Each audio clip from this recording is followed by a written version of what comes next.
പറഞ്ഞതും പിന്നെ ടപ്പോന്നൊരു സൗണ്ട് കേട്ടത് മാത്രമേ എനിക്ക് ഓർമ്മയുള്ളൂ. ഈ അലവലാതിൻ്റെ കൂടെ അവളുടെ കാതെ കുത്തി ആ സ്റ്റഡ് ഊരാൻ വേണ്ടി സെക്കൻഡ് സ്റ്റഡ് ഊരാൻ വേണ്ടിയിട്ട് ഞാൻ എൻ്റെ കഷ്ടകാലത്ത് നിന്ന് പോയതാട്ടോ. അപ്പോൾ അവൾ പറഞ്ഞു ചേച്ചിക്ക് ഇങ്ങോട്ട് കുത്തി വെച്ച് കഴിഞ്ഞാൽ ചേരുമോ ഒന്ന് നോക്കാമോ എന്ന് പറഞ്ഞിട്ട് ജസ്റ്റ് എന്നെ അവിടോട്ട് നിർത്തിയാട്ടോ. ഞാനത് കുത്തണമെന്നൊന്നും മനസ്സ് ഒട്ടും ഞാൻ റെഡി അല്ലായിരുന്നു കേട്ടോ.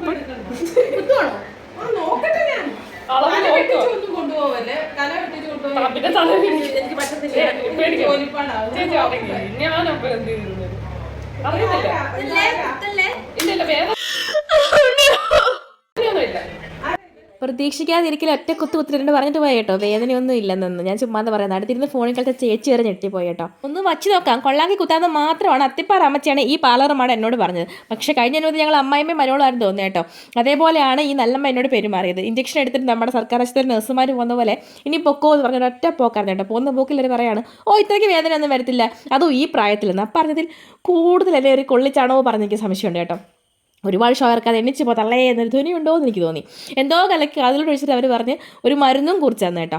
അങ്ങനെ ആ നല്ല അമ്മേനെ മനസ്സിൽ സ്മരിച്ചുകൊണ്ട് ഞാനിങ്ങ് പോരുന്നു കേട്ടോ. എന്തായാലും കൊള്ളാമെന്ന് എനിക്ക് തോന്നി. പക്ഷേ എൻ്റെ തെറ്റുണ്ടല്ലോ, ആരെയും കുറ്റം പറയാൻ പറ്റത്തില്ലല്ലോ. അപ്പോൾ അത്രേ ഉള്ളൂ. Bye bye.